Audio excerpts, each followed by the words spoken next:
housekeeping rules before we start the session. Please remember to ask questions on Slido using the code #AlgoTransparency. We will make sure that your questions reach the speakers and you have answers to anything you want to ask. The session will be recorded on the Digital EU YouTube channel, and the slides will be made available on Futurium. Join us also in the afternoon on the session on disinformation. Today, we have a great selection of speakers. We have colleagues from the newly established European Center of Algorithmic Transparency, a multi-site center based in Sevilla, but with branches in Ispra and also in Brussels. I'm very happy to introduce to everybody Alberto, Cecilia, Amelia, and myself at the end. Before I give the floor to Alberto, who will open today's discussions, a couple of words on the topic of today. Algorithmic transparency is at the heart of the Digital Services Act, especially for systems that affect our daily lives on social media and search engines. We use them on a daily basis. Many of us get our news primarily from them, and it's important to understand why we see what we see on those platforms. So hopefully today you'll have a better understanding of how these systems work and what you can do to affect how they affect your life. With this, I give the floor to Alberto, who will present this newly established center that's really at the heart of the technical expertise of the DSA. Alberto, the floor is yours. Thank you, Georgios. I will not project any presentation. It's just me talking for a few minutes, giving you an overview of what Georgios has just introduced, which is basically the European Center for Algorithmic Transparency, also known as ECAT. And basically, our main objective is contributing to the safer, more predictable, and trusted online environment for people and business. So if I tell you that algorithmic transparency shapes the visibility and promotion of content, and it has societal and ethical impact, this is not news. This is actually the reality. This is what's happening, and everybody is now aware of that. So how those algorithmic systems shape the visibility and content is, of course, an area of growing concern. So there's measures adopted by a few legislation, notably the one that we are looking at today, which is the Digital Services Act, and they call for what we mention as algorithm accountability and transparency, and that's what basically we do. So ECAT is part of the European Commission. We are hosted under the Joint Research Center, which is one of the Directorate General inside the European Commission, and is the in-house for science and knowledge services in close cooperation with many services outside, in particular the one that is hosting us today, which is the Directorate General for Communications Networks, Content and Technology, or DigiConnect. So we contribute with scientific and technical expertise to the Commission exclusive powers, supervisor powers, and enforcement role of what we call the systemic obligations on the very large online platforms, the VLOPs, or the very large online search engines, the those that you will see probably in the legislation citations. Those are provided under the DSA. So we, the scientists and experts in the ECAT, cooperate with the legislature, the regulator, and as well as the industry representatives, academia, or even civil society organizations, trying to improve our understanding of how algorithms work. In some places, you will see that the opening of the black box references. That's what we do. We will analyze transparency. We assess risk in cooperation with our colleagues in DigiConnect, and we propose transparent approaches and best practices towards knowing what is happening behind. So basically, Our approach is rather simplistic. I mean, from an overview perspective, that's what I'm talking about. We applied interdisciplinary and inclusive looking at the algorithm. So our mission basically is focusing on providing the technical assistance and the practical guidance for transparent and trustworthy algorithm systems that ensure what I said in the beginning. Excuse me. It's basically looking for a safer, predictable, and trusted online environment. So we combine methodologies from different disciplines to integrate technical, ethical, economic, legal, or environmental perspectives to look at the algorithm. So we engage with many different international community of researchers, practitioners, academia, experts across relevant disciplines so that we construct this knowledge and we put it back to the community to help doing this work. So basically how we work. So ECAT is managed here at the Joint Research Center under the cooperation and collaboration with DigiConnect. And we have our own staff, obviously, that is somehow an independent view of the role, and then we give all that information to the regulatory powers, and they exerts their powers to follow up, eventually in cases or auditing or inspections. So we are the most technical and scientific support to them. As Giorgio said, we are part of the uh, we are spread. Sorry, we are spread in different sites. We have part of the team based in Sevilla, Spain, another one in Ispra, Italy, and then the last one in Brussels, Belgium. So we work as a team all together, and that's the advantage we have. So because of this spread of knowledge and multidisciplinary view is an advantage. So just to summarize.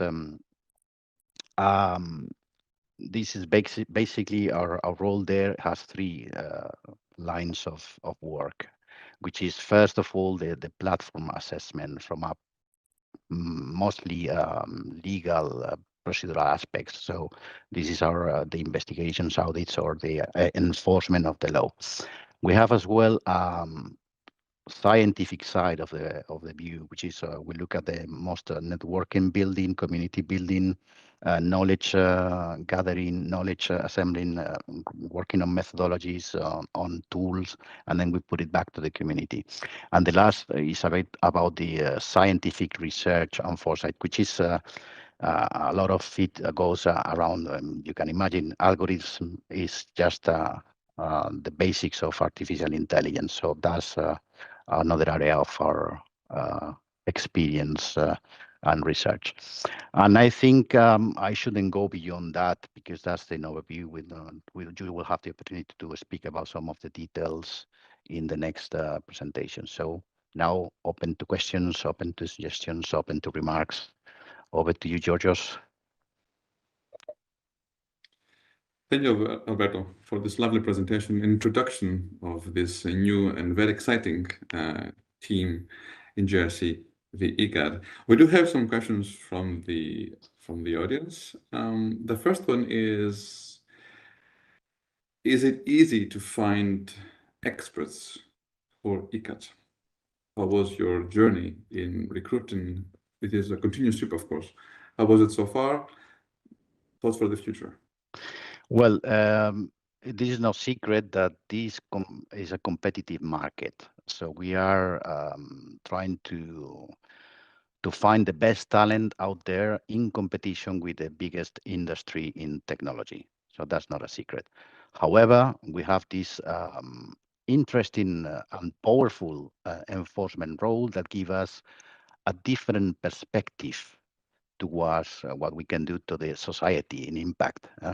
And that makes and attracts a lot of talent, experts that want to help us in this pursuit of, having a good beneficial and positive impact. In that sense, I'm happy that on the first wave of trying to locate talent, we had plenty of people interested, and it was an interested and obviously satisfying perspective on the results. So I'm very happy that we can continue that way.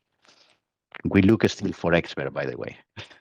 Exactly. We should not forget to mention that recruitment is ongoing. I think there will be a new call that will open up shortly. And if anybody who's watching is keen to have an impact on the internet and how the EU, receives, how the EU society protects is helped by the internet, please feel free to join the JRC and NECAT. A second question is, how will you make sure that this interdisciplinary team will work together effectively and efficiently in ECAT? Well, like any team building thing, meaning that in order to build a team, we need to build on very basic things, independently of where we are located. So we need to put a basics, and the basics is about it's about values in the end. The way which you construct the team is you based on trust, you based on respect, you based on sharing and collaborating, and that's what we are doing. I mean, the quality of the people that is in this team is amazing. I mean, if you see the CVs and the capacities they have, is amazing. Now, the only thing is we put the basics in foundations. So we want to work towards a particular objective. Now we look all on that direction and start working, and that makes the powerful change actually. So we can, I'm not saying miracles, but we could do really great things in pursuing this challenging, by the way, activity. Thank you. And how will you compete against the thousands, hundreds of thousands of engineers and experts that developers, the platforms that the search engines have, trying to distract you maybe, or or send different signals? Yeah, if I understand well, the question is if the industry is doing the platforms, how we compete against them. That's basically the idea. Well, that's actually the power of the legislation. I mean, there is now a law that allows us to get into the insights. And thanks to the community building we are doing, we are in a very good situation to actually start looking deep into what is happening. And in the end, as the legislation allows us to go through probably building a case and going to court eventually if something is wrong, that gives a very powerful weapon to compete against them. Now, the rest is, I mean, is in both hands. I consider myself actually not competing, but actually collaborating. I prefer that because I think that's the way to go. But anyway. Thank you. Great answer.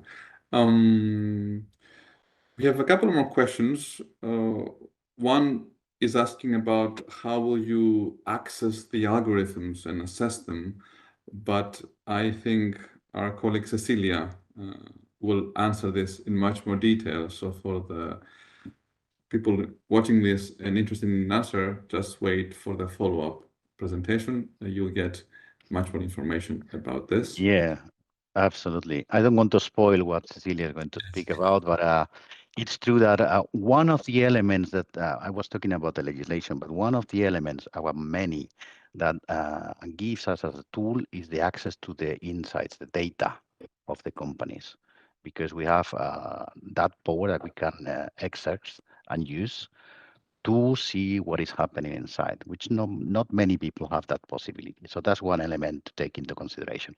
Not the only one. The other is that, believe it or not, we have been doing algorithm analysis since quite a long time.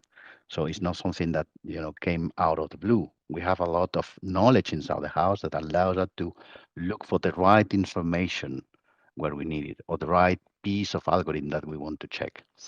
Of course, I mean, we are not starting from scratch. That's what I mean. And then I let Cecilia develop on the issue. Take it home. Thank you. One last question. Interestingly enough, what are the most common requests coming from academia to ECAT? Maybe based on this, you can also a bit discuss, your relationship with the European and global academia in ECAT? Yeah, I probably would underline two things. One actually is around the data access. How can they access this information for their own research part? And the second question that usually they address to us is how they can collaborate with us. So they are actually offering themselves to support us. And that is amazing because the number of people willing to collaborate with us is quite big. And the challenge is on us because we need to organize ourselves so that we can use that power which is outside in the best possible way. So it's not to limit ourselves in what we can do only us, but what we can do all together as European, as global, as you can imagine, because the number of people contacting us is quite big. And I probably leave it there just in case. But I'm happy to answer if you want to go deeper into the issue. No, that's perfectly fine. I see the other questions go more into the technical elements, which is positive because people seem to have an interest in this. But I think most of them will be answered in the following sessions. And of course, for all of those watching, we will have a closing general Q&A at the end of the last session, so that anything that wasn't covered in the sessions, in the talks until then, you can of course submit to the speakers. I think with that, Alberto, I can let you go. Thank you very much for taking the time. Thank you so much. And then, a bit ahead of schedule, admittedly, I give the floor to Amelia, another distinct colleague and researcher from ECAT, from JRC. Amelia, the floor is yours. Thank you. Bye-bye, Alberto. Bye.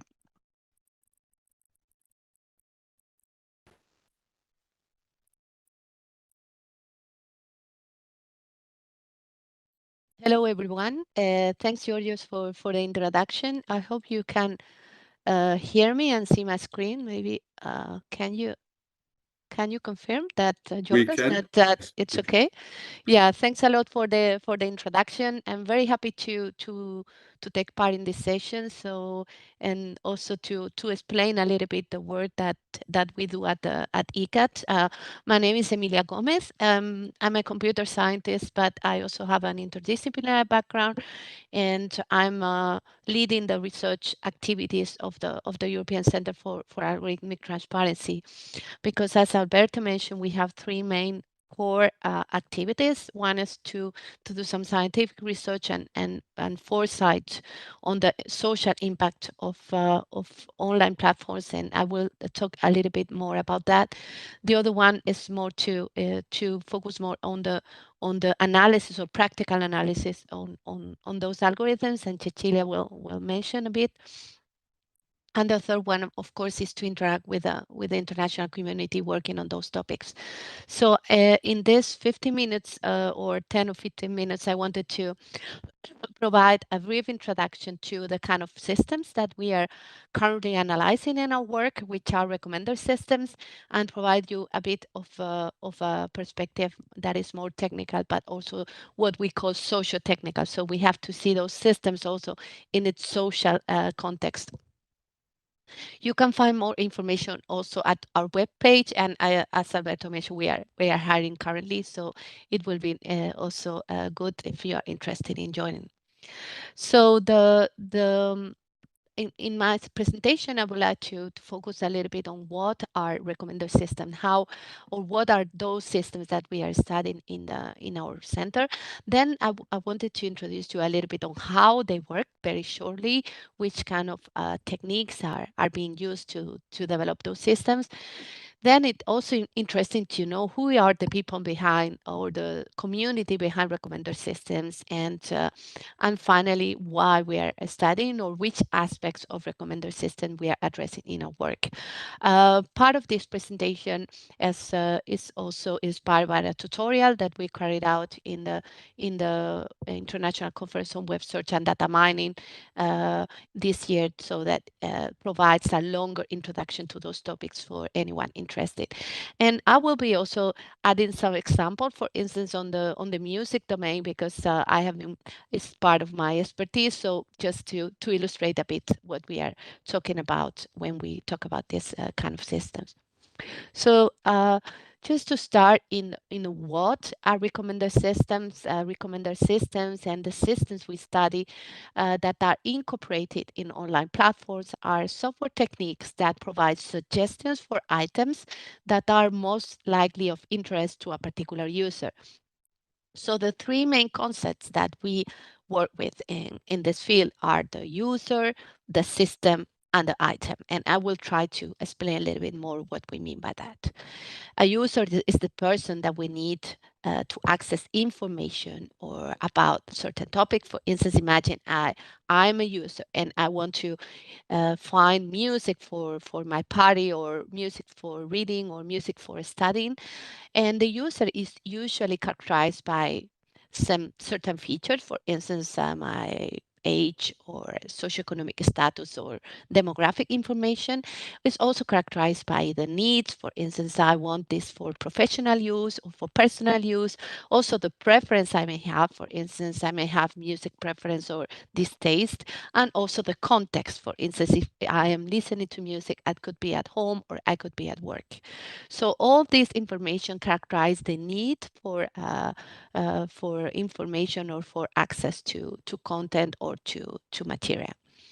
The second aspect that we study is the system itself. The system is provided by a service provider that implements a software system that allows the user to access information. In this sense, we focus mainly on recommender systems, which are recommendation, the algorithm itself that we select the items to recommend, but there are also other part of the system, such as the graphical user interface that allow us to access the information.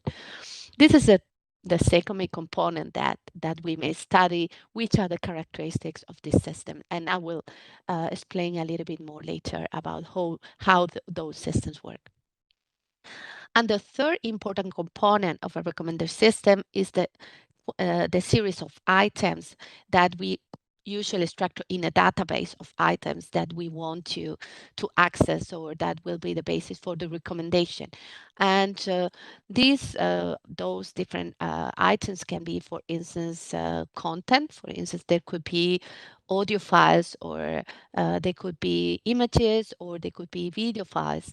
And they can also be provided by different people. For instance, we could have content provided by a company, or that have a catalog of content, for instance, of music that they want to provide to the system, or individual users could maybe add their compositions or their content to be recommended.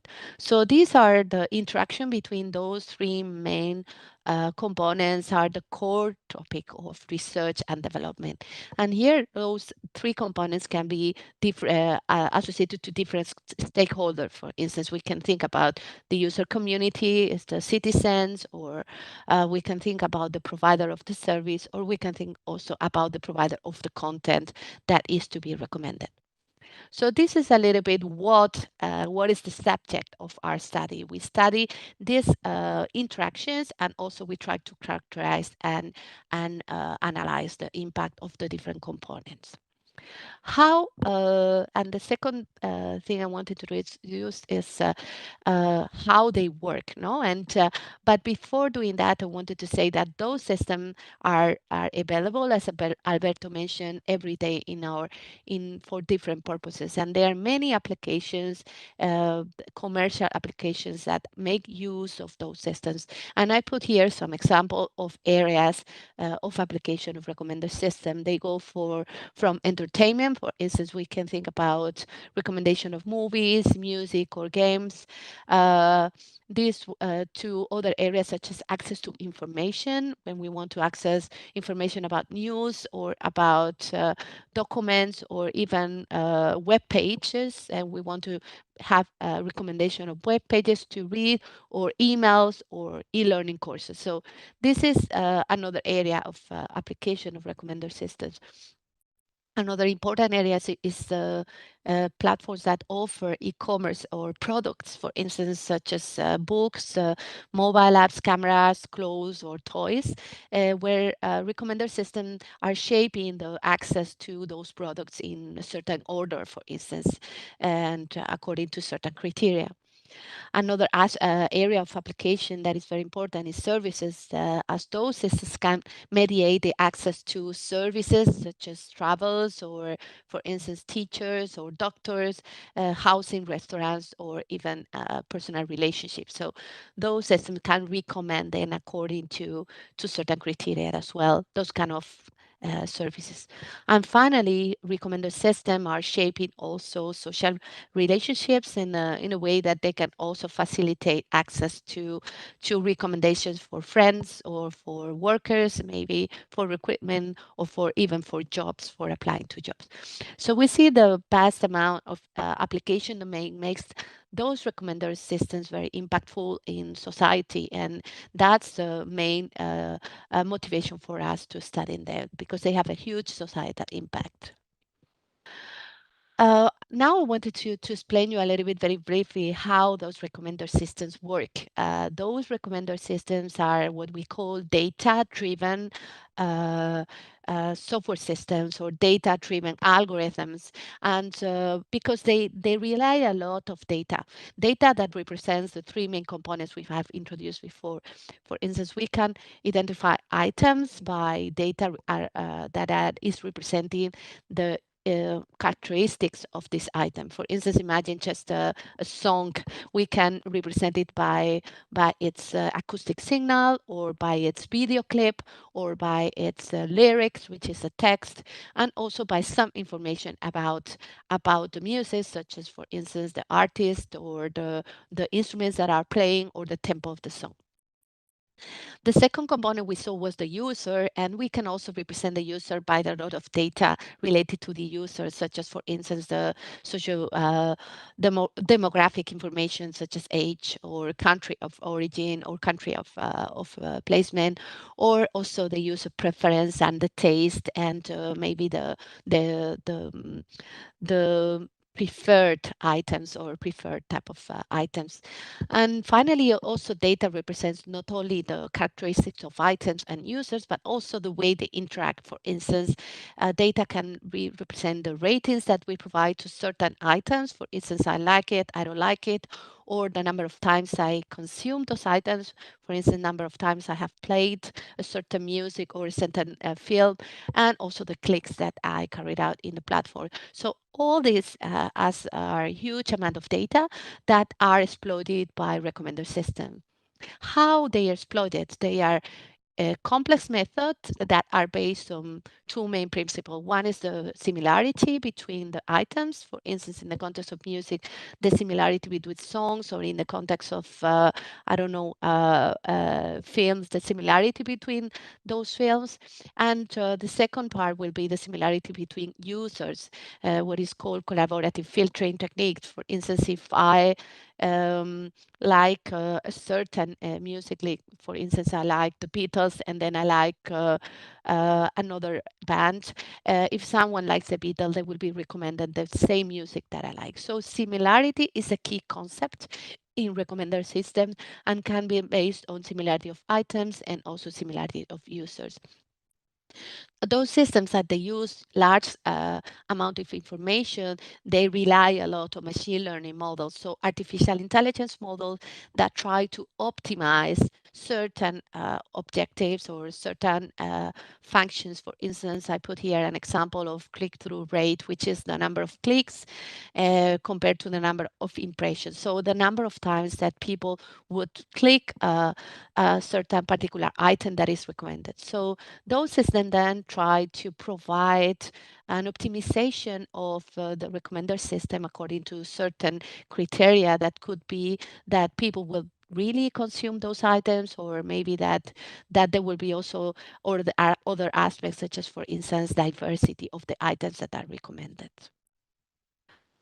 The third aspect I wanted to to mention here is we have seen a little bit what are recommender systems and how do they mainly work. And I wanted to comment a little bit on who is the community behind recommender system. Recommender systems has emerged as an independent research area since the mid 90s.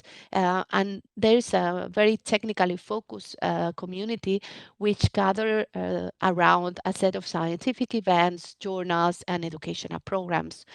Also, the core community is mostly technical. There have been also a wide or a more interdisciplinary understanding or studies. So other communities, for instance, from the social side, have tried to contribute to this field. I put here some statistic of the Divine AI project, which is showing a little bit how the community is more involving, for instance, more male developers and traditionally more researchers from Western countries, and also involving industry and academia. And there is currently a need and also a motivation for the community to enhance the diversity of the representatives. So that's many initiatives trying to make the scientific community more diverse in terms of gender, discipline, and also geographical location. Just to finalize this short introduction, why we are working and why we are studying those systems, because of course as they are used in many applications, they have a huge social impact and also economic impact, and there are ethical considerations behind them. I wanted to here mention a work by Janet and Bauer in 2020 that is trying to summarize a little bit the different risks that are linked to those kind of complex systems that rely on data. And you see there's a difference here in their work about the risk to consumers, that are individual risks. For instance, there could be risks of privacy when they are dealing with personal data, risk of bias, and has been associated to discrimination, and also the risk for a person to have a bad user experience and to have also a poor decision in the way we select items to consume. There are also risks that are more for the community as a whole, not for individuals, such as, for instance, the so well or so study effect that is called filter bubbles or echo chambers, which are effects of the link to the use of similarity techniques that have been studied also by the scientific community. And finally, there's some risks which are more for the organizations in terms of loss of consumer trust or maybe even financial losses linked to the use of or to certain parameters of the recommender system. So just to conclude, this is our main motivation for our work. We are trying in the center to study or to evaluate recommender system from a human-centered perspective, trying to look at aspects such as not only accuracy, how well they perform, but also aspects such as bias and fairness. Sorry, it's my timing. Also transparency and also societal impact to try to minimize those risks and engaging with the scientific community that is working on those kind of topics. We have had some studies in our team about the impact of recommender system on our cognition, on our decision, on our mental health, on children, on discrimination, and of course we are using data from these particular services to have an understanding of those aspects. The Digital Services Act provides really a challenge, an opportunity to study those different impacts, also by facilitating access to data from online platforms to researchers, and this is one of the topics we are also contributing to in our center. So this is our URL with some of our previous publication, and more in this specific topic will appear in the coming months. So this concludes a bit my presentation. Thanks a lot for your time, and looking forward for questions. So Georgos, I pass the floor to you. Thank you very much, Amelia. Very enlightening, great presentation. Thank you very much. We do have questions from the audience. Are recommender systems similar to each other in the way they are built if comparing, let's say, platforms? Yeah, as I mentioned, there are these two main techniques. That one is based on more on the properties of the items to be recommended, and then there's another technique that is more based on the similarity of users that are using the platform. So we can say that all commercial systems are based on the same principles and the same kind of data. However, we cannot ensure that all these recommender algorithms are designed in the same way, because some of them will have a different statistical model or algorithm in the core, or some of them will be optimized in different function. It's also difficult to know because some of them are commercial systems, so it's very difficult that to have the details or the access to the algorithm. So this is the main challenge, no, in this lack of transparency of some of those systems. So yes, we can say that those systems work in following the same principles, and we have papers, scientific papers explaining those, but we don't know the specific details of their working system. And we do know that some of those details really impact the user experience and also the societal impact of the algorithm. Thank you very much.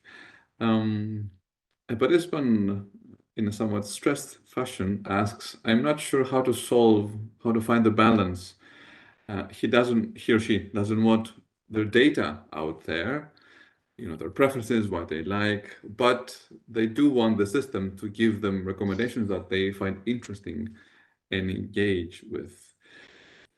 Do you have something as advice? Yeah, there's always in the research field a trade-off between the kind of personalization that you can do. So the more detailed data you have from the user, the better you can personalize, but also the privacy concerns. Because of course, even data that we may consider that very naive, for instance, I work a lot on music, so maybe even my music taste could be relevant and indicative, for instance, of my political opinions or my education level. So unless we may think that some information is not very sensitive, at the end we can know, one can know a lot about ourselves. So I would say that it's possible to find a middle ground where recommendations can be effective without entering into over personalization. For instance, we may have personalized models, but not for individuals, but for groups, and we can then average more. And also, we need to think that the more personalized, also, the less effective could be in providing us with very diverse view of the reality. So sometimes it's good to be confronted with different content so that we can also know about diversity. And diversity is one of my preferred research topics. So I would say that I would try to get this balance, not providing a lot of information and provided only minimal information to have meaningful recommendation. Yeah. Thank you. I will merge two questions together. Is it the case that the platforms build the recommender systems to increase engagement, thus keeping the user more time on the platform, thus having a larger reach for their typical ads, since most of them are based indeed on an ad model? But some of them claim that what they try to optimize is the well-being of their users, fight loneliness, or as you mentioned, give a diverse, set of news items, from different political views. Do you have some thoughts on that? Yeah, as you say, recommender system may incorporate some um, considerations about maybe the business model. Imagine if I go to the gym and I pay monthly rate, then maybe they are not interested that I come every day, because I pay the same. Just it's better that you don't just come very often. So then the business model for my team will be like, okay, I don't want you to be so often here, But if I just pay per play or pay per every time I go to the gym, I pay, then they will be interested that I engage and I'm always in the gym. So this is very similar. And if you pay people for the time that they spend in the platform, they will be interested in having you there more often than if you have a flat rate. And so in this sense, there is the stakeholder interest also and the provider to have their business model represented in the algorithm, and of course the interest of the user. And this is very common in educational recommender systems with, for instance, they were students to engage and to learn.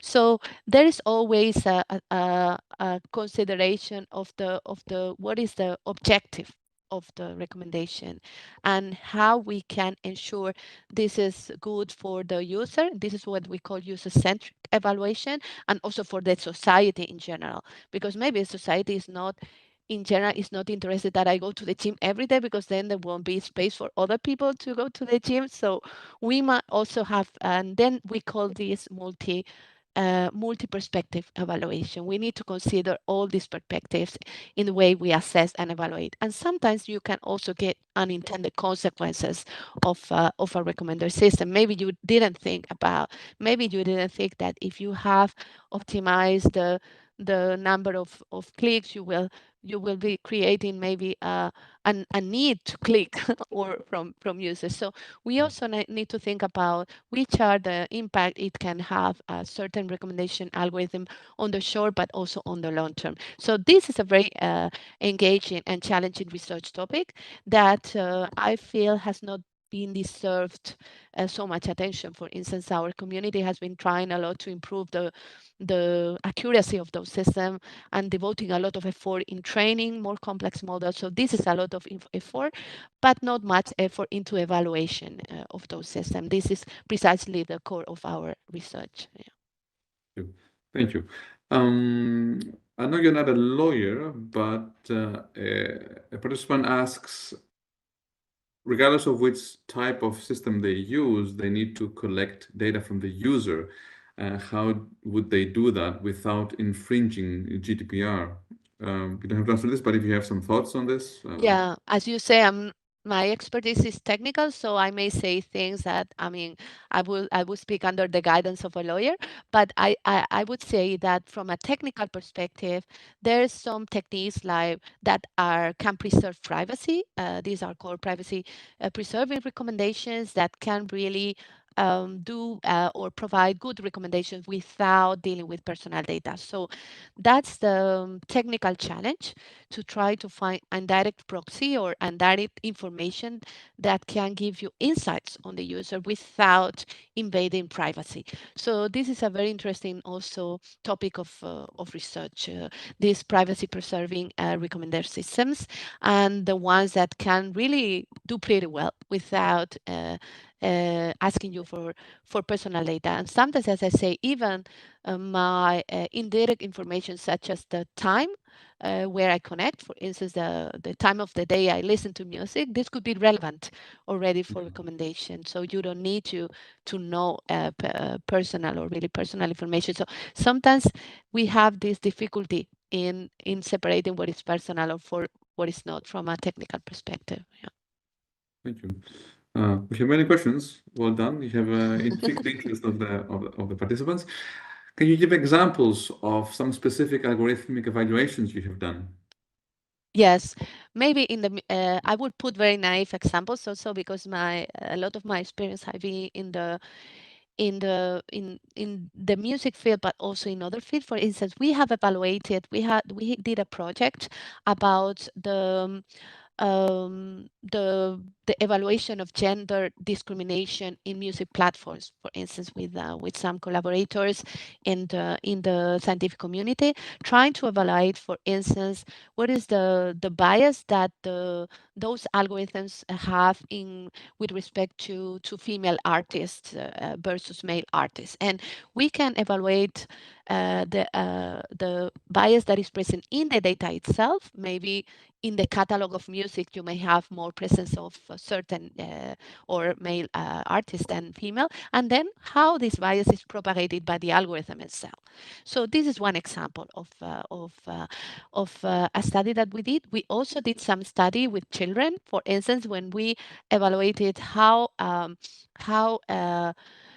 a recommender system in a task, performing a task. When they were performing a task, they would influence the way they learn to perform that task. For instance, we did a study with Vicky Carisi and some other people, researchers. Marina Escobar is doing her PhD thesis on that. We try to see, okay, if a system has to do a task with a user, in this case they were children, they have to build a story together, then how the recommendation of the system may impact their trust.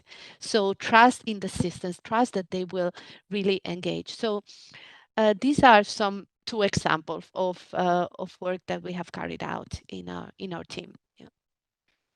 Building up on that, do you also investigate how users understand the recommended systems themselves that they are using? Yes, we try to see, to look a little bit the different areas of transparency. For instance, in this example of children, we try to adapt the explanation of the system to different ages, so that they are aware, and also to parents. So transparency also depends on the target person. For instance, transparency for developers will be very algorithmic transparency, where you really want to know the architecture that you use for machine learning, the type of data. Transparency for the end user will be more linked to the to the um, to the explanation why I was recommended that. So we had some analysis on that. And finally, also in the case of music, for listeners, for the items creators, why my content was not or was recommended. So there are different techniques to explain to different stakeholders different aspects of the algorithms. Thank you. We slightly changed topic to the AI Act that I know you're also heavily Yes. involved with. Do you anticipate that the AI Act could provide more leeway for research into commercially used algorithms, as well as more possibilities for regulation? Yes, as you say, I mean, I'm also working in the AI Act, which is a complementary policy initiatives in the European Commission. Of course, my expertise is not in the legal side, so I will, people interested might also need to check also more or policy, but I think these are complementary. As for instance, the Digital Services Act is more dealing with online services and the kind of system that I explained, while the AI Act are more dealing with the products that incorporate. So it will also facilitate trust in those systems, because it will also facilitate understanding of also the risk and the mitigation of the risk. In any case, all these initiatives come in a moment where we need to advance on the scientific understanding of those systems, of those complex systems, and also citizens need to be able to trust them. So we need to ensure that they are really correctly evaluated in all the different aspects that we are mentioning now. A couple more, if I can Yes, of course. take advantage of your kindness to be here. Ezeka, do you also assist companies and private sector actors in making their algorithms more compliant with the EU regulation, whether AI Act or DSA? Yeah, I mean, as Alberto mentioned, we are part of the European Commission, so our main goal is to contribute to the Commission work program. So, I mean, of course, this is we do scientific research, and we also are very compromised with open science and with reproducible research. Of all the advancement that we contribute to the strategies or methodologies for evaluation, for auditing in a scientific way, I think will be very relevant also for industrial context. So in this sense, we engage in the scientific community with scientists that are, some of them coming from industry, some of them coming from civil society, some of them from academia, so that in my personal opinion, we need also to foster this scientific work, so that we can work with real world products. We can also evaluate more societal issue. So in this sense, as ECAT is in the Commission, we mainly work with the European Commission. This is our role. We engage with the scientific community, and of course, we do open science that can then be useful for companies or for more private sector researchers. Actually, another question is, do you release to the public this report that you produce, and where would they be able to find them? Yes, I mean, I put it at one of the slides. We are, of course, publishing all our reports into scientific journals, conferences, and also the European Publication Office has also some more science for policy reports. So we try to outreach and to contribute to the scientific understanding, and they can be found. I mean, there is a website of the ECAT, and which will publish more the core reports, and there's also the website of our team, which is human behavior and machine intelligence, with more scientific publications, and there is a link between one and the other, so anyone interested can check our scientific publications. And we not only publish publications, Giorgio, but also data sets and methodologies. So we also have software code, or for instance, in this diversity in artificial intelligence project, we have code, we have data that we release also as following reproducible research principles and open science principles. Thank you. The rest of the questions, I think, relate more to the following discussion on, how do you audit and assess the algorithms. So thank you very much, Amelia. Yes. Thanks a lot. Thanks a lot for the questions, for your guidance, Giorgio. And as I say, this research connects very well with the enforcement role of the Commission. So I think Cecilia will provide more information on that. Thank you. With this, I give the floor to another colleague from ECAT, Cecilia. Cecilia, the floor is yours. Go ahead. Hi, hello everyone. Thank you, Georgios. We'll share now my screen.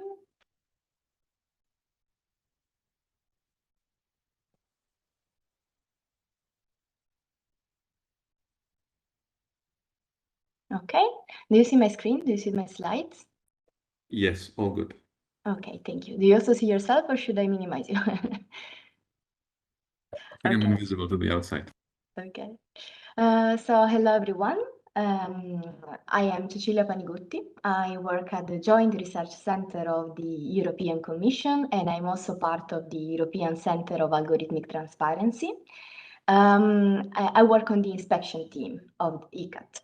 I am a physicist by background, but I have a PhD in data science, and I'm also had written a thesis on explainable AI. So this is to give you a little bit about my background. So today I will try to answer this question, this big question. So what is algorithm auditing? This big question.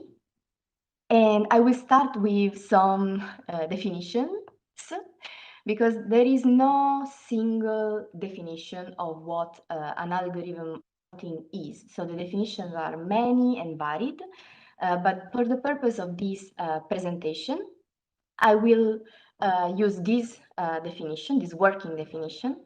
So algorithm auditing encompasses a wide range of practices aimed at evaluating and addressing the harms emerging from algorithmic systems. So why there are no single definition of what algorithm auditing is because the algorithm auditing ecosystem is very broad. There are many stakeholders, there are many perspectives, and so many methodologies. So the algorithm auditing ecosystem, as you can see also in this slide, it has many stakeholders, including researchers from academia, but also the affected communities also do their own type of algorithm auditing. Of course, also investigative journalists do algorithm auditing, but there are also practitioners, civil society, and policymakers and regulators. So as you can see, with this variety of different stakeholders, there are a lot of different perspectives and different methodologies. So when we talk about algorithm auditing, we should think about what algorithmic systems are we talking about. So in the context of the DSA, any algorithmic system of very large online platforms and very large search engines are taken into consideration.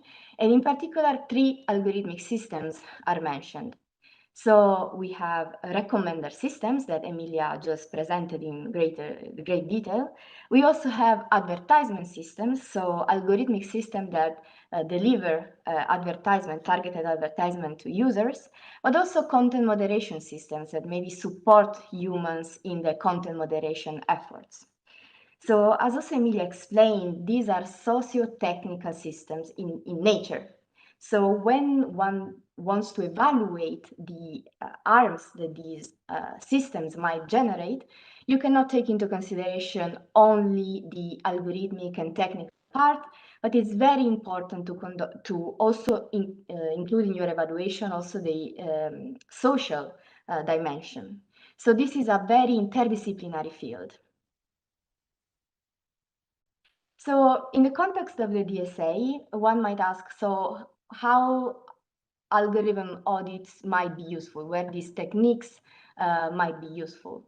So first of all, they can be useful in the risk assessment by analyzing the algorithmic risk factors. Indeed, very large online platforms and very large online search engines have to assess the systemic risks stemming from the design, functioning, and use of their, in this case, algorithmic systems.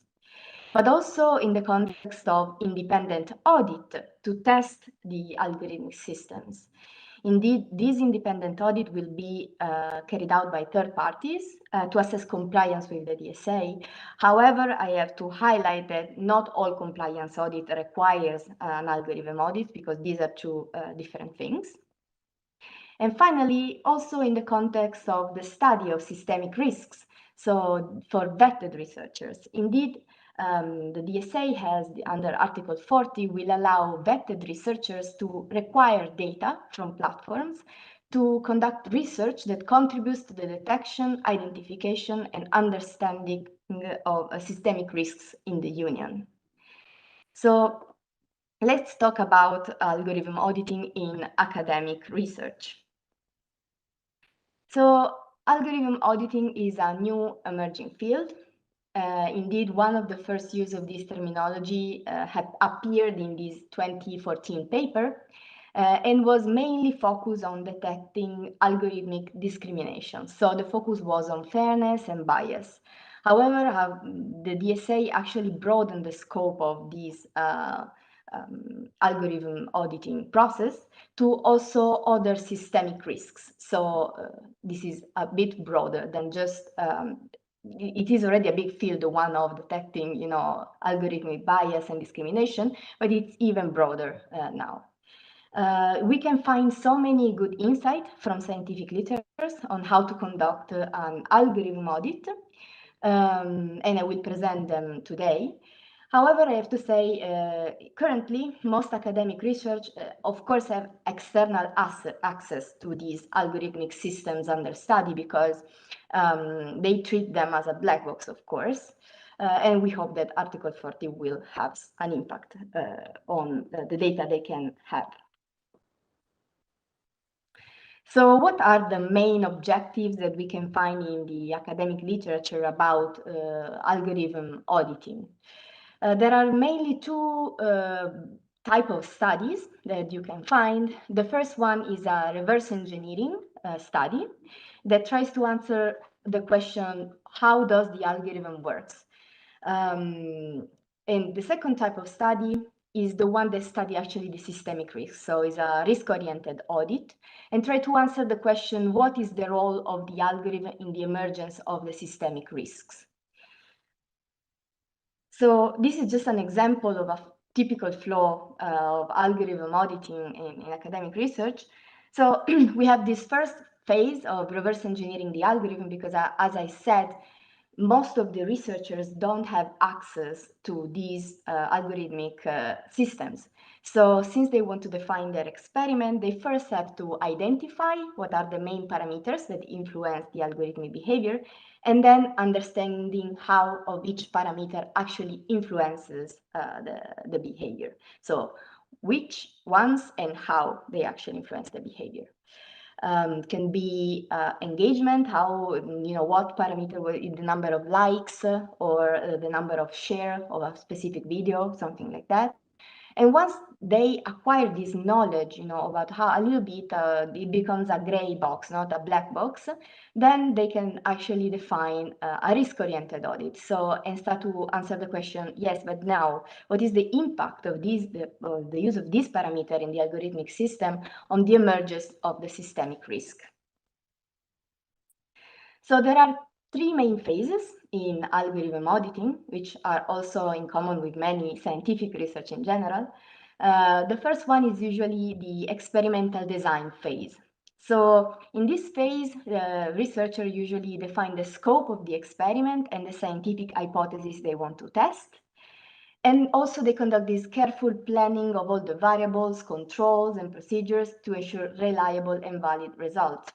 As I said, they have identified what are the parameters during a reverse engineering audit. They have identified what are the parameters that might influence the behavior of the algorithm, and they are setting them, okay, I will change this parameter and see what happens.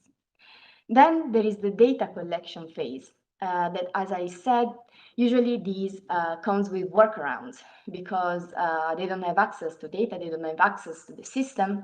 So there are many ways that has been developed in the literature on how to collect data about these algorithms, namely virtual agents or sock puppets, web scraping, API auditing, and crowdsourcing. And I will go more into the details of these in a moment. And finally, once the raw data has been collected, there is this data analysis step where the raw data is cleaned, organized, and usually also annotated. Because of course, when you study systemic risks, you have this raw data. For example, if you study the spread of disinformation on a platform, then you also have human annotators that say, okay, this is a disinformation piece or not, content or not.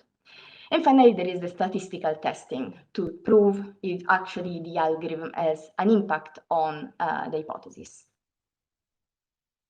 So let's dive into the many ways that these researchers have to collect data with this type of external access. So I mentioned the sock puppets. What are sock puppets? So these are automated accounts that want to simulate real user behavior in this live online environment. So you are using actually the real in production system. You are analyzing the real in production system. They can interact, usually they are programmed to interact with the platform with complex behavior that, as I said, they try to simulate real user behavior. So you also have to study how typical users behave on a platform if you want to study this. So this is the interdisciplinary side of things. There are some pros and cons of this approach. Among the pros, of course, we can find the fact that we have a precise control over the experimental conditions. So we can program these virtual agents to behave in a specific way. We have a high control on this. And this is also quite cost effective and scalable because these simulations can be usually run at multiple times and on a large scale, something that with humans wouldn't be possible. However, the cons is that, of course, simulating real human behavior is quite difficult. So the data that you collect, you can be not completely sure that will actually be representative of actual authentic human behavior. Then we have web scraping.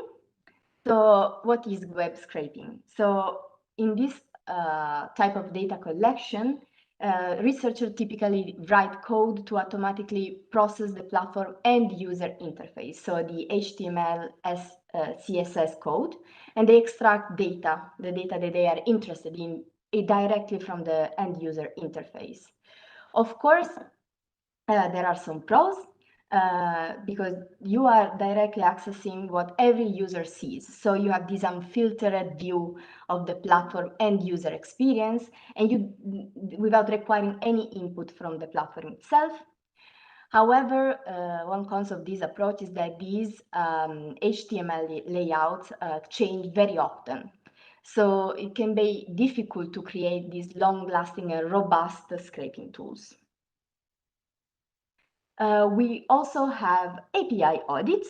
So usually these API audits involves this programmatic interaction with this interface that allow external researchers to write computer programs to send and receive information from a platform. So this is different from web scraping because you have, first of all, they are more stable. This is one of the pros, and they are more reliable compared to web scraping. However, and also it's a direct and precise access. However, as you can imagine, this API, you can access only the information that the platforms actually want you to have. So they might not be necessarily the information you need to conduct your experiment, to study the systemic risk you are interested in. So this can impact and limit the scope and depth of the audit. We also have crowdsourcing, which is related to data donation. And this idea is that the researcher collects data from real users of the platform. So we don't have the limitation of the sock puppet where we have to figure it out how a real user would behave on a platform. And these users, of course, they gave their permission to do so. And usually this is done by browser extensions and automated scripts that collects data from users' devices. As you can imagine, this is the closest you can get without having internal access to the platform data to have a representative real-world usage. So some data that is actually representative of real-world usage patterns. However, the cons is that recruiting human participants can be lengthy and costly, and also these studies might be subject to sampling bias. So you don't reach a representative sample of the population you want to study. And so this limits also the conclusion that you can reach on the systemic study. So in conclusion, we saw that what is algorithmic auditing is a new emerging field, many stakeholders, many perspectives, many methodologies. We saw that in the context of the academic literature, there are many good insights on how to conduct this proper auditing. And however, we also presented many workarounds that the researchers have developed in time to have access to data, because they use a black box approach to algorithm auditing. There are some rare cases where this is not the case, but this is the common practice. We saw that there are many external data collection methodologies, and also we mentioned that probably we hope that Article 40 of the DSA will tackle some of these external access to data challenges for vetted researchers. And with this, I conclude my presentation, and I'm ready for the questions. Thank you, Cecilia. Great. Very, very thoughtful presentation. We actually have a lot of questions. Okay. So let's start in reverse, let's say, order. Can you explain to what extent, if and to what extent, LLMs are integrated into recommender systems, advertisement systems, or content moderation systems? Of course, these new models are very widespread. So there is a lot of ways that platforms can use these LLMs in any recommender system, but not only recommender system, as you said, content moderation. Of course, we don't have access to all the ways this system interact, but for sure, these are complex pipelines. So there are many ways where these LLMs can be actually plugged in to help in the overall process, for example, of content moderation. So of course, also the interaction of these systems might generate new emerging risks that needs to be taken into consideration, because it is not only about these systems in isolation, but it's also the interaction of these systems. So this is a very exciting topic, and more research is needed in this sense. Great answer. do you have any insight on which of the three types of recommender systems are more prone to provoking issues or raising systemic risks? So I have to say, as also Amelia mentioned, these are socio-technical systems. So it is not necessarily just a technical issue. Of course, you have to study this system in the context of use, and it's always a case-by-case basis. So it is highly dependent on the context. It's really difficult to provide an answer to this question without the whole context in mind of how these systems are used, where they are deployed. So for sure, I would need more details to answer this question properly. Fair enough, fair enough. Alberto mentioned, but I can ask the question again since it was asked again, does the ECAT also have scientists with a social science background, given the mentioned social, technical impact and setup of the systems? Yes, actually we do have a lot of new colleagues that recently joined with many diverse backgrounds. And we also have many contact with the research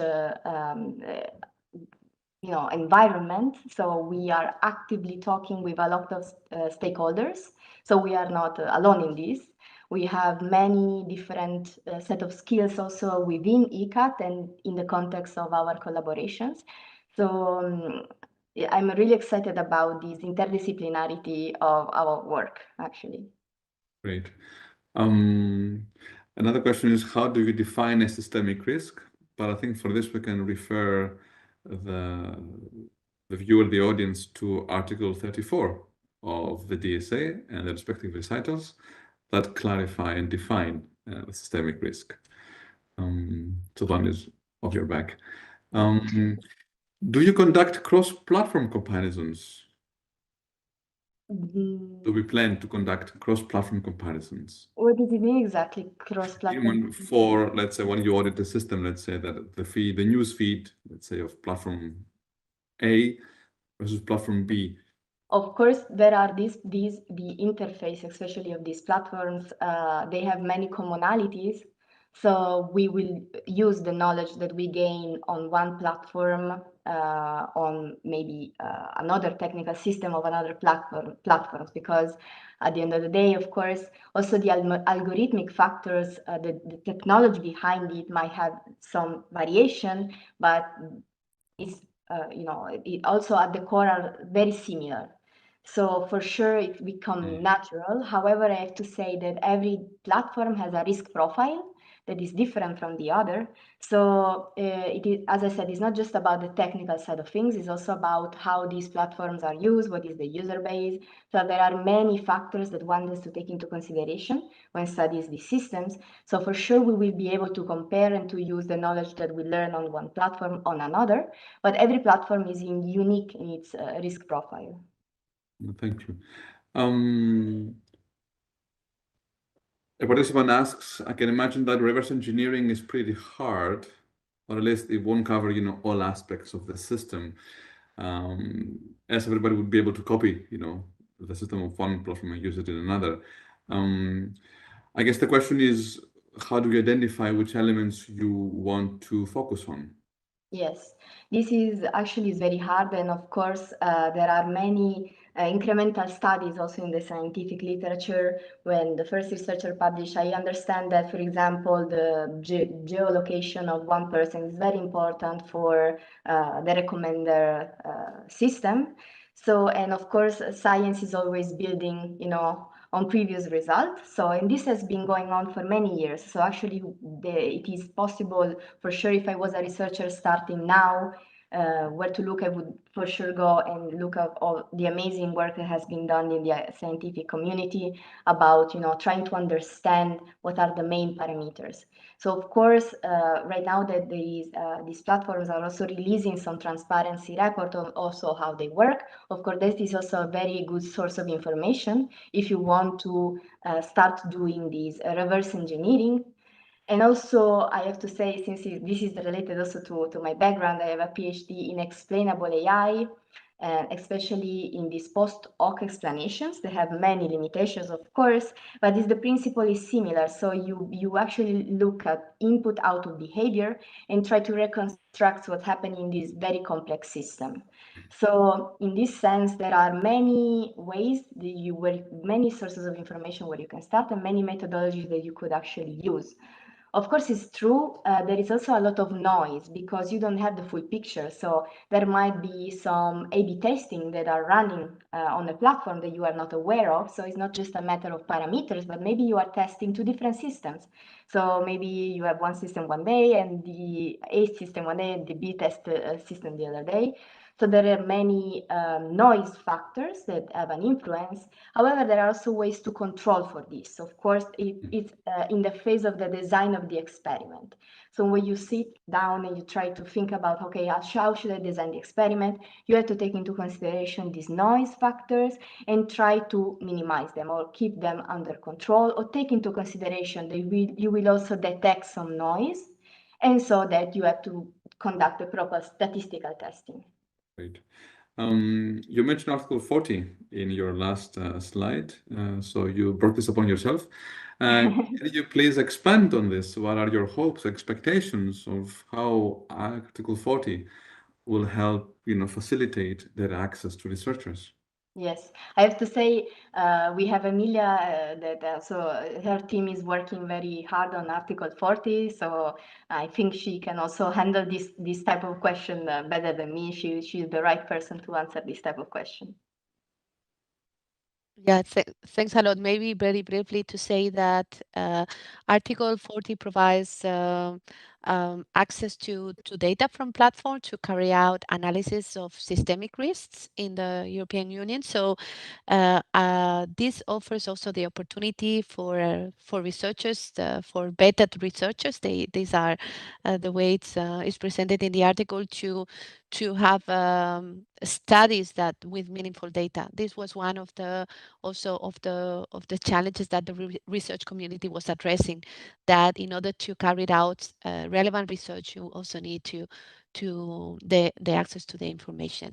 So yeah, we are in this moment. I think this article, if you check the Digital Services Act, regulation is very broad, and I guess the Commission will be working and providing more specific guidance through secondary regulation on that topic. So this is also explained a little bit on the webpage of the European Commission, this access to researchers, and we are currently engaging also with the research community to have ideas, suggestions, and to outreach on this possibility. Thank you, Amelia, also for the quick reaction and reflex. Let's go back to Cecilia. I have a couple more questions. Hopefully, you can address this.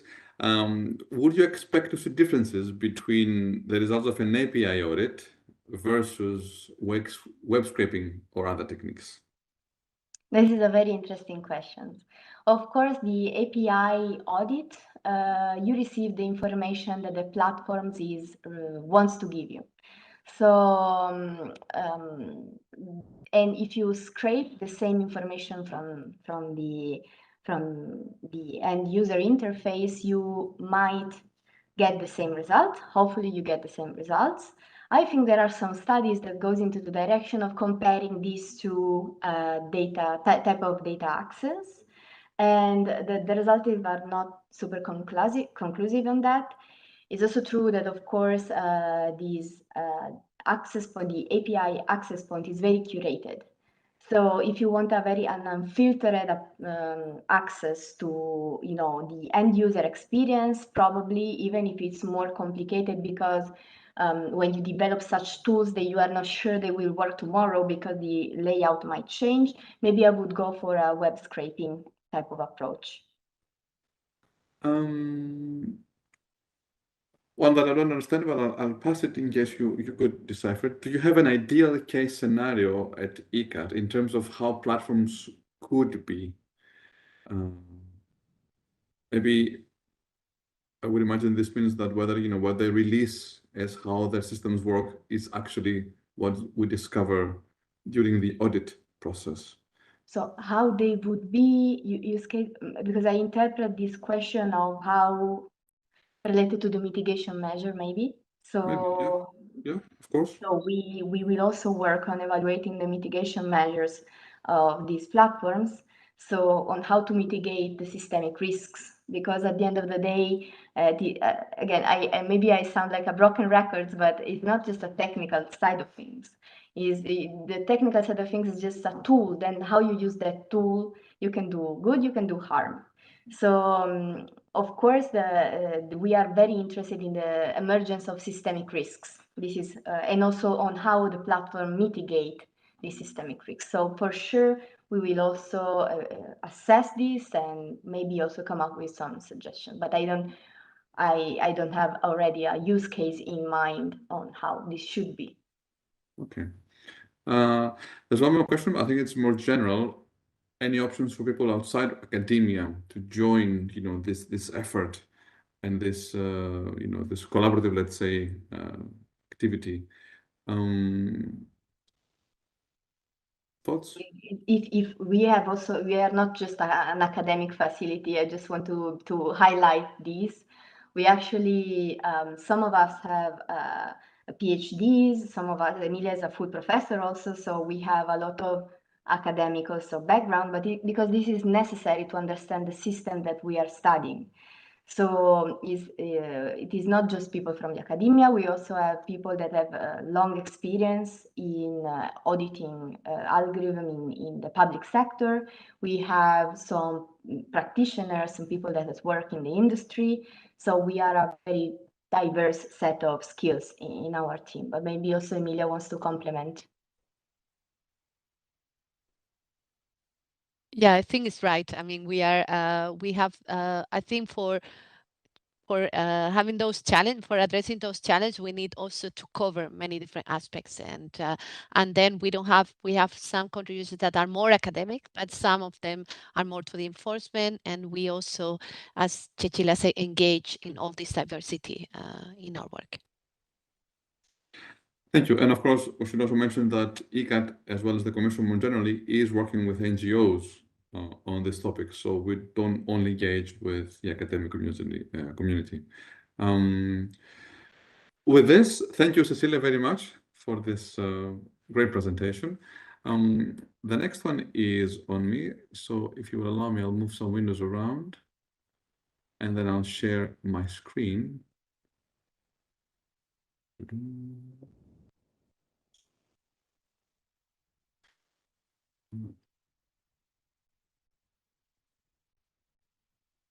And now hopefully you can see my screen. So in this last talk of today's session, we'll try to put all of those things that we discussed already together. So Amelia presented some recommended systems and how they work. Cecilia presented some audit ways of how to audit the systems. And now we'll present some findings from audits that have been done on existing recommender systems. So we look at publicly available analysis done in the recent past. Now we should start this reflection with a clear caveat that this analysis is only indicative. There is much more work that has been published in research as well as by NGOs. And this is very time-bound in the sense that algorithms and platforms continually change the way they operate. Thus, what we discuss here as a result, as an outcome of a study done last year, may not be valid today. It may be, but it may not. We'll discuss two specific, let's say, analysis. You can see them on the right of the screen. The first one is about TikTok and how the way that we interact with TikTok changes and affects the recommender system of TikTok. The second is YouTube and what affordances it gives to the users to control the recommendations they get, especially concerning content that they don't want to see more of. And the last is an analysis on Facebook on the news on the patterns of news consumption of users, focusing on a USA audience. So how some of the how Facebook's USA users consume news. So the first is an example of a sock puppet audit. The second is a crowdsourcing data donation study. And the third is an observational kind of data, having access, as you'll see in the slide, to internal, let's say, meta algorithms and data. So the first, an empirical investigation of personalization factors on TikTok. This was published at an academic conference in 2021, so that's about 2 years ago. It's a good example of a sock puppet experiment using the browser. So they use TikTok on the browser, not the TikTok app. There are cases and investigations where people they build this sock puppet, this agent on the app using, a physical or a virtual mobile device. This one was on the browser, and the source code is freely available, interestingly enough. So the purpose, as I mentioned, is to find how recommended content changes as users interact with the platform, liking, following, etc., and which types of interaction have a stronger influence on the recommendations that the users get. Without much ado, I'll give you straight up the results of that analysis. So as one would expect, let's start from the top left. Location and language significantly affects the For You feed of the platform, especially the language. That means if there are 2 or more users that seem to have the same interests, let's say football or movies, the location they're based at, let's say USA versus France, and especially the language they use will give them different experience of the platform. This may be obvious for location, but especially strong for language. So if you have 2 users based in the same country, let's say, which have a different language on the platform, despite being in the same country or on a proximity, let's say physical proximity, they will have a different experience of the For You feed, even if they have the same, let's say, interest. So the language plays a critical role in the recommendation system. The second, I guess, obvious, but verified in this case, conclusion is that the more people interact with the feed, the more it becomes personalized. That makes sense because you give the algorithm more input on what interests somebody has, and therefore it gives the user more of that content which they seem to have an interest on, as we mentioned, with a potential goal to increase, the engagement, the time of the user they spend on the platform. But which factors are more important in, let's say, tailoring the algorithm to your interests? You may be surprised to realize that not all actions of users have the same impact. For example, on Twitter, you can follow a user, you can watch a video, of course, and you can like a video. And the order in which those affect the system, the algorithm, more significantly is in decreasing order of importance, is first of all following users. So following users is the strongest signal to the recommendation system that you as a user have an interest in what this user creates as a content creator, and that results, as we see in the next conclusion, in having in your feed more of that type of content. Watching videos, watching the full length of videos, or even repeated videos also has a strong impact, as you see, not as strong as following users. And liking videos is the one that has an impact, of course, but less than other 2. One would think that, for example, liking videos is the least, let's say, it's the easiest, let's say, signal, because you just click on a button, for example, and you like a video. But watching a video means, you watch, you spend some 10 to 15 seconds, so it's more, more dedication of the user to watch the video. And of course, following a user is a stronger signal because it means that you follow the interests of the user. So you want to have more of that user content on your feed. And that's why those three, let's say, factors have a different weight in the algorithm. Going to the lower row, the within feed similarity increases for interactive users. That means that the more you interact with the platform, the more your feed becomes similar and attuned, let's say, to the interests you have, shown the platform that you engage with, especially, as I mentioned before, if you follow users or like in videos.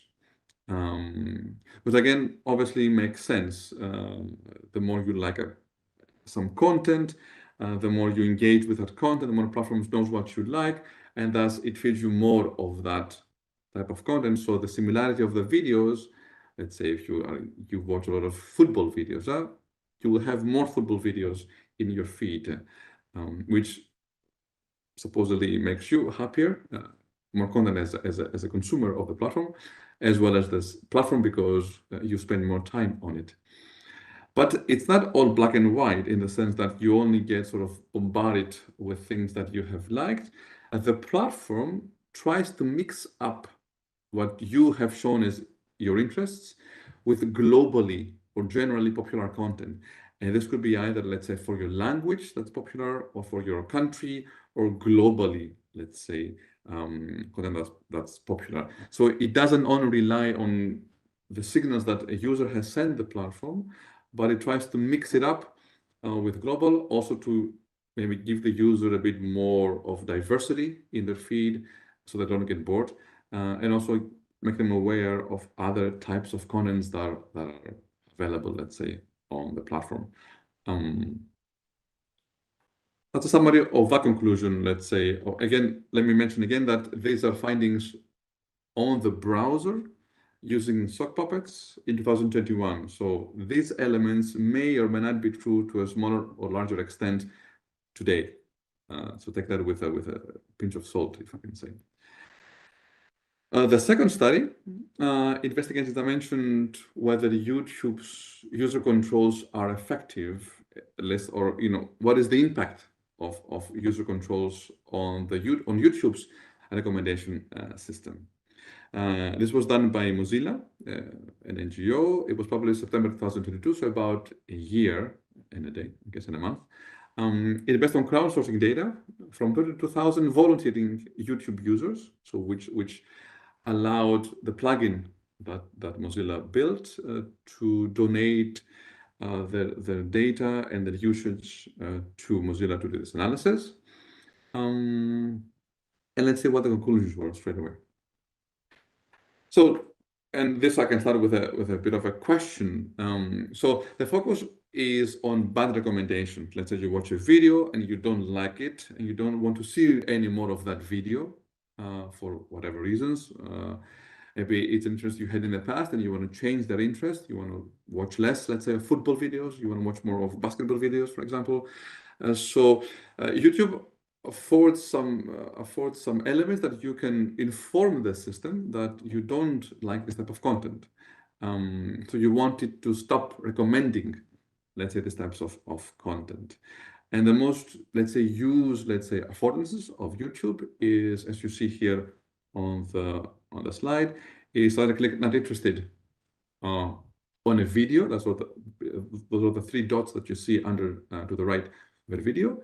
You can also have the option to click on don't recommend channel, so you get less of that channel's content on your homepage. And of course, you can always dislike a video once you have clicked and you're on the web page of the video. One last option that is not here, and it's one that at least I wasn't aware as an option until I read the analysis, is that you can remove this video from your watch history. So you go to your history on YouTube and you delete that video. And the algorithm takes that as a signal that you don't want videos of this, let's say, type or interest. And maybe I should have done this before, and I should have asked you to think about what do you think is the most effective way. So the most effective way in not seeing this type of content is to click on the don't recommend channel. In this case, you see about half of this type of video doesn't show again. You notice that none of them is 100%, which means that the system doesn't take a single click as the ultimate choice. So, if you watch football and you click don't recommend channel, suddenly you won't see any football videos. The algorithm takes that as a signal, so it may reduce this type of content, but it will continue to feed you this type of content at a lesser extent until maybe you give it even more signals subsequently to indicate that you really don't want to see any more, let's say, football or basketball videos. The not interested, as you see here, option had the least impact. So you would not see this particular video, but a user would see videos of the same, let's say, content or subject subsequently. Disliking the video, again, has a smaller effect. Apologies, let me have to mind. Okay, good. A small effect also on seeing such videos. And as I mentioned, removing the video from your watch history has the second largest impact. So you actively show the algorithm that you didn't like this video so much that you don't even want it stored on your watch history. So take that with a pinch of salt. I think those, if you look on YouTube sort of help page, it does promote those four, let's say, affordances as ways that you can influence the recommender system, that what you get as recommendations. But of course, those I mentioned don't have a black and white effect. Suddenly you won't stop seeing videos of a particular let's say type. This takes a while, and in some cases it may come back as strong, let's say, as before. So the report was making a point that it is not clear for users how they can influence the algorithm in a clear way, in a decisive way. There were always elements that made it more difficult. And the last study I would like to talk to you today is one published during the summer, so very recent report. It's a long title. So asymmetric ideological segregation and exposure to political news on Facebook. This was part of a broader set of studies done collaboratively between Meta, which of course was Facebook, and external researchers in a novel setup, in that the researchers had access to aggregate data from Meta, directly from Meta, and Meta itself did not have sort of pre-approval rights over the conclusion of the analysis. So the researchers would say, we want to analyze this or that element. Meta employees, researchers, would aggregate the data, so they would have access to the raw data. They would aggregate that, and they would offer the data to the researchers to do the further analysis. So it's a very novel setup. This is part of I think one of 4 studies published this summer in science and journals, so top tier, let's say, academic journals. And I'm aware that there are more coming along the way. This was part of a 2-year process. On this particular study, this was based on observing the behavior of 200 million USA-based adult active users, which is almost all of the USA users that Facebook has, out of 2,031,000. The observation was September 2020 and February 21, which included, importantly, the 2020 US elections, which happened in November of 2020. And I'll give you, so this study had many results, which you can see sort of individually summarized on the top, and the graph in the bottom that I will explain shortly sort of summarize them, I think, in a very, very interesting and visual way. So ideological segregation is high. That means that people watch different types of news content. Of course, in the USA, we have right-wing and left-wing, let's say, is high as we shift from potential exposure to actual exposure to engagement. That means that users in Facebook have in their feed a lot more content that is relevant to their political, let's say, views. And the content they may see in their feed with the one they actually engage with, click, or the one that they like, becomes more segregated as you go down sort of this funnel of viewing something and engaging with it. There's an asymmetry between conservatives and liberal audiences, with a substantial corner of the news ecosystem consumed exclusively by conservatives, which is what I mentioned. So there is a segment of the news, let's say, ecosystem that is consumed heavily by conservatives and not at all by centrists, let's say, or liberals. And similarly, the other way around, but less so, and I'll explain in the graph below. And more misinformation is identified on this sort of cluster on the conservative, let's say, aspect of news. So we take these three phrases, and we have this graph at the bottom that I think it's really insightful.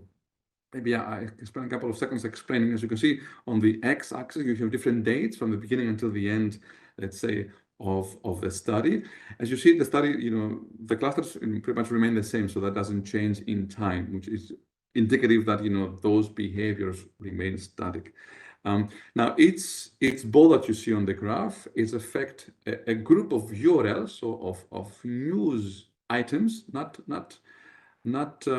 domains, but specific news items that are watched by a lot of the similar audience. So let's say if we have URL A and URL B, and that are watched by a lot of the same users, they will be clustered together as a single sort of ball in this one.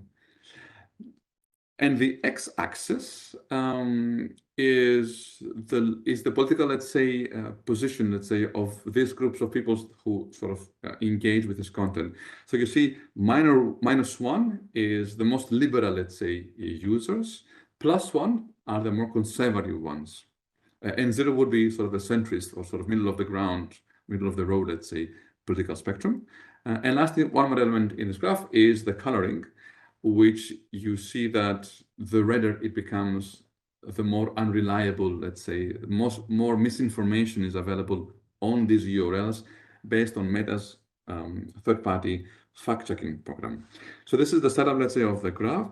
Let's try to analyze it. And let's start, let's say, initially you can see clearly there are three clusters. There's one cluster on the top, around the +1, let's say, x-axis point, which shows that the conservatives, really, this is the group of conservatives that really consume their own media or of that type of content.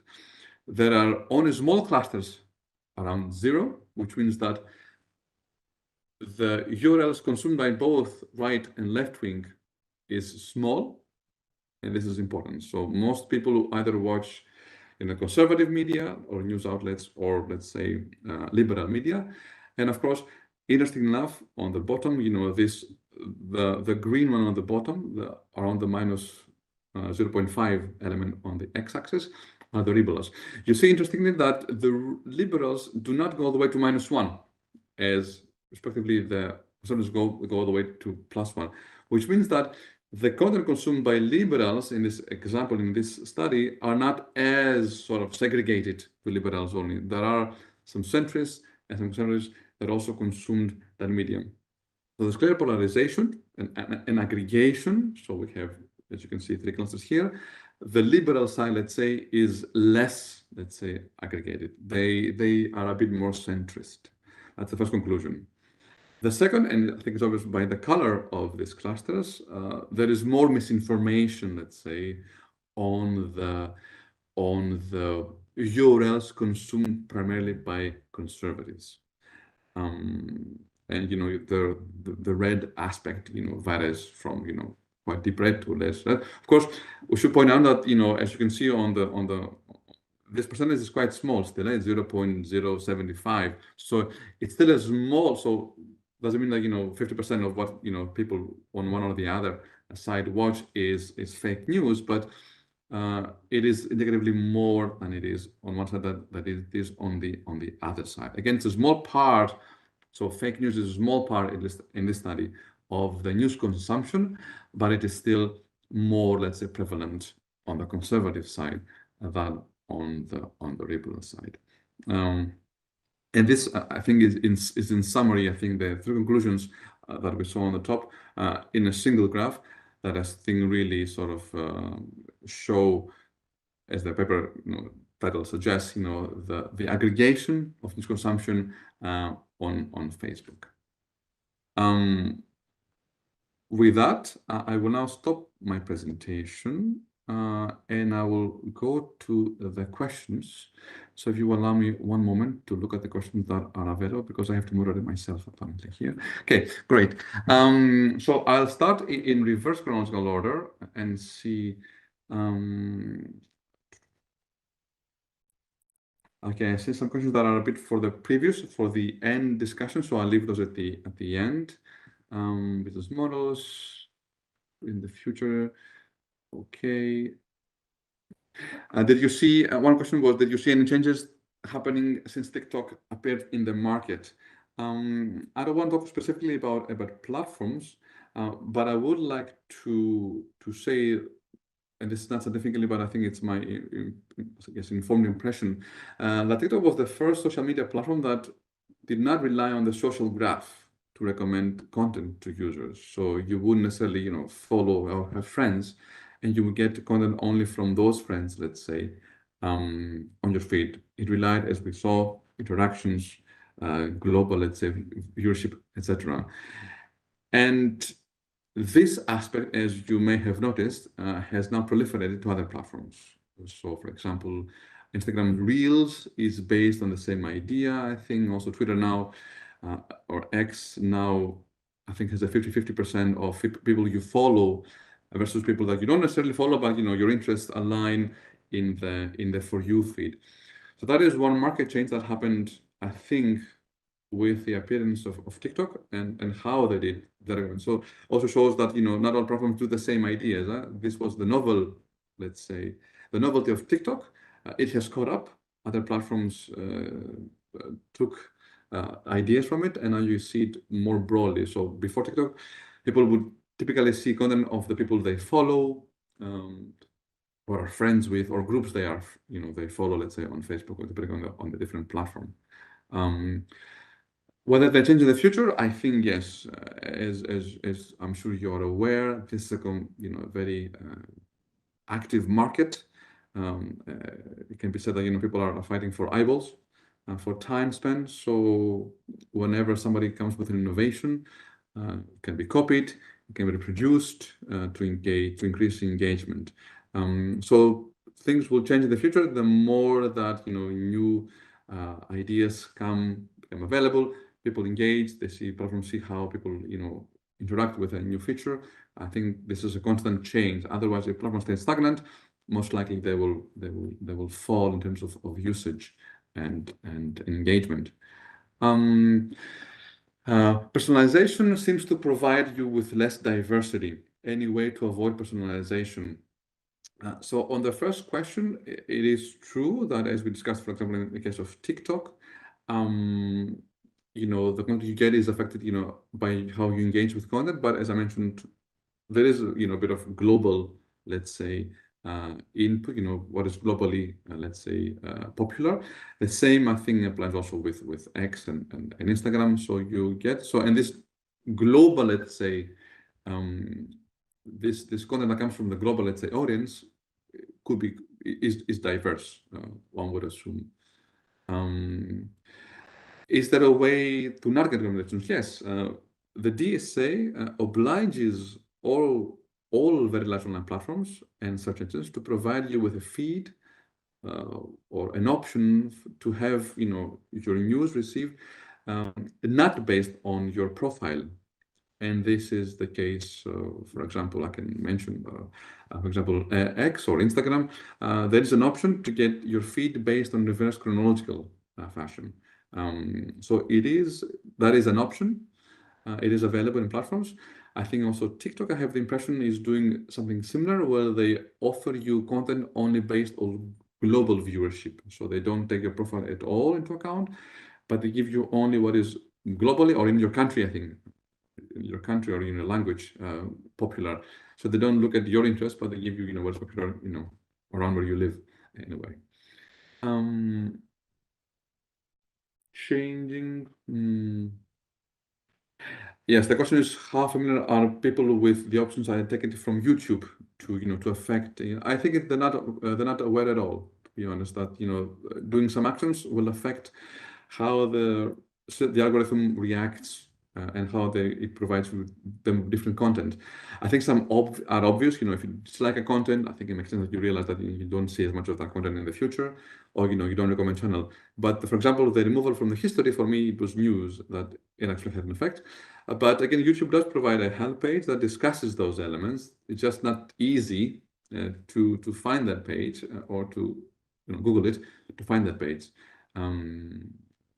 So that's, and I mean, also in the DSA, we try to increase user awareness and transparency from the platforms to make the users aware of what tools they have in their disposal to affect the algorithm, not only by things they like, but actively change content, especially if it's something they don't want to watch or consume again. Meta, so the question I think refers to the last study from Meta. The question is whether Meta gave them real data or clean data. So my discussions with some of the authors of the papers is that the data that they based on was real data. So the way this worked is that the researchers would ask, we want, for example, I don't know, the aggregate viewership of this URL, not who watched, not who clicked on this URL, but how many clicked on this URL. The meta researcher, they would have the access to the data. They will calculate this aggregate statistic and give it to the independent researchers to do their analysis.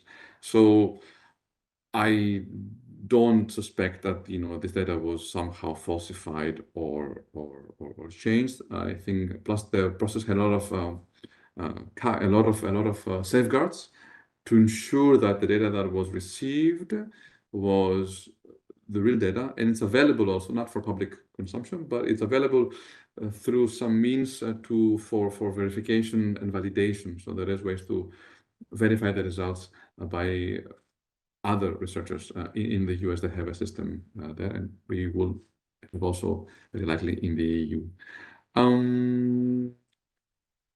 How do you think these results, I think again of Meta, applied to the EU? These seemed US-based. Yes, they are US-based results. The analysis was done with US-based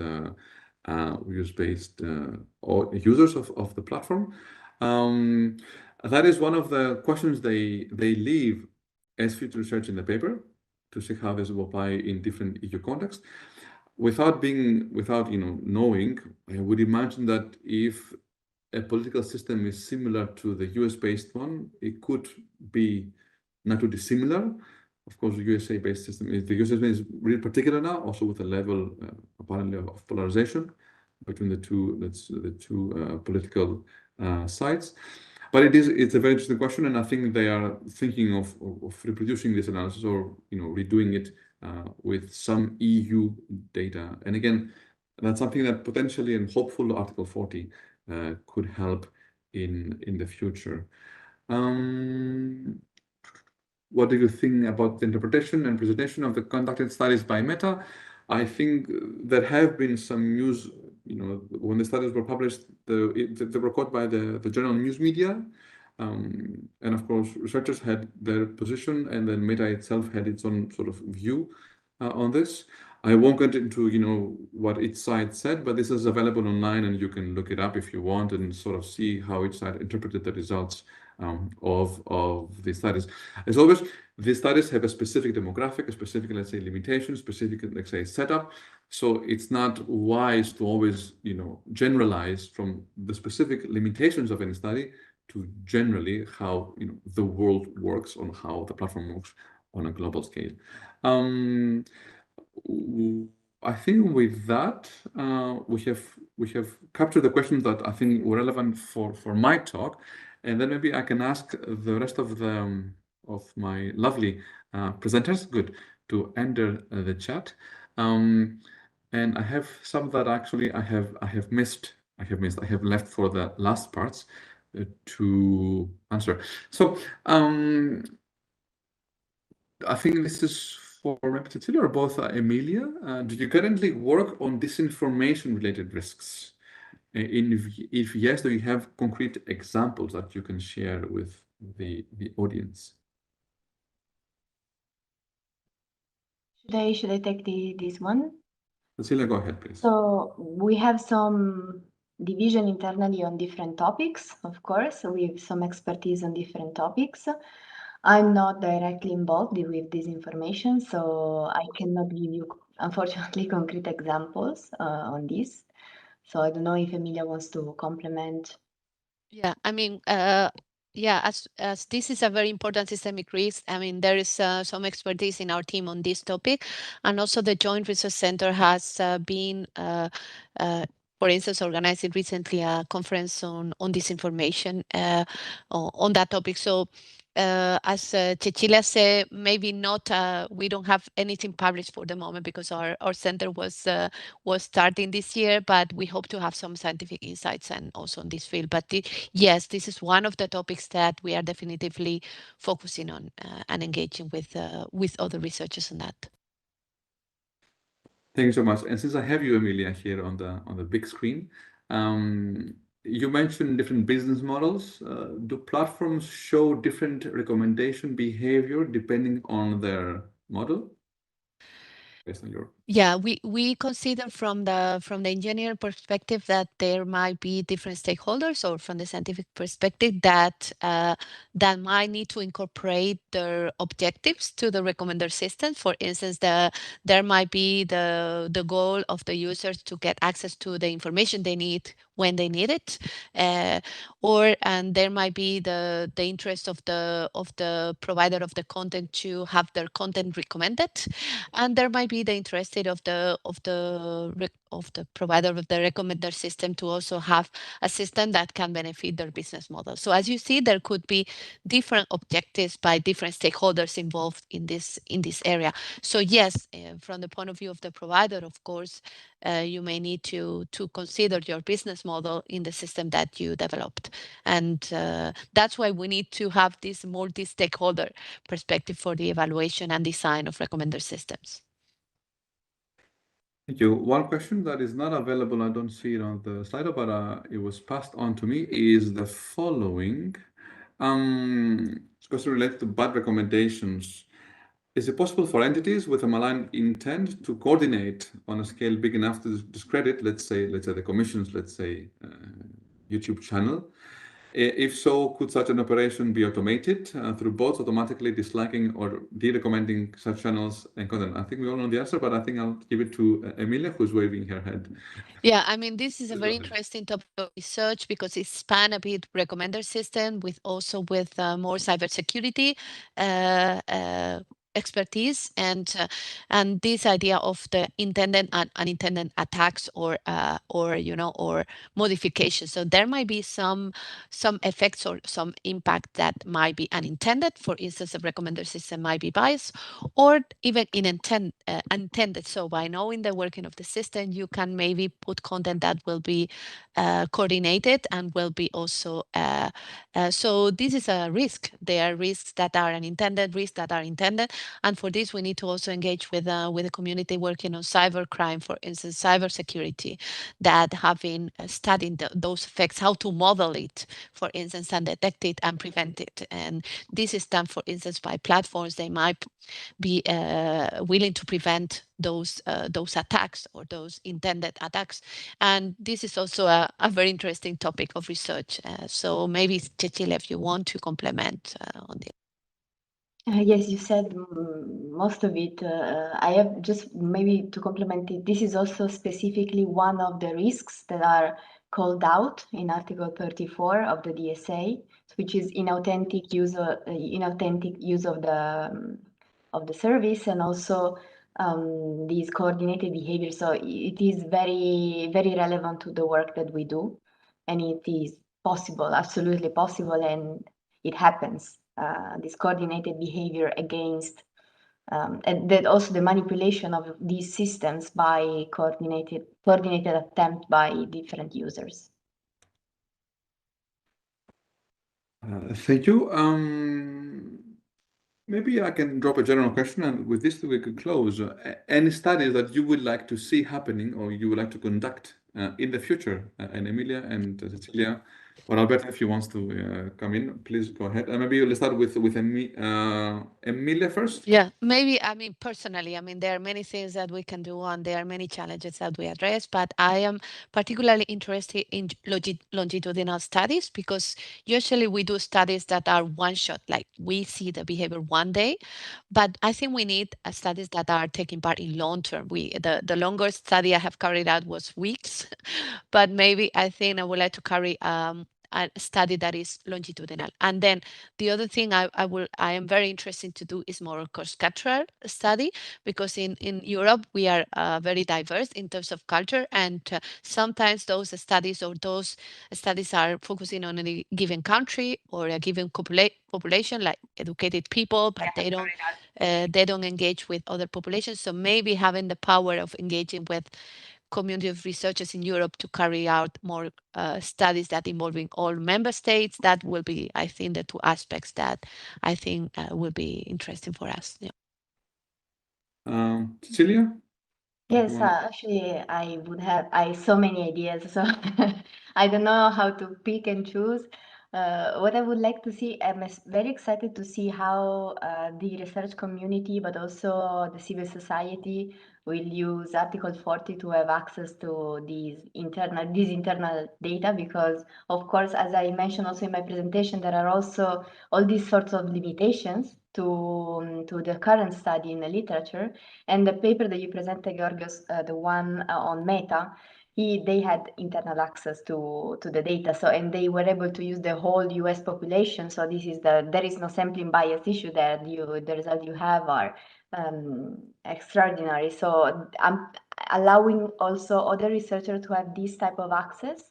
I can't wait to see what the research community will do with this. I'm very excited to see.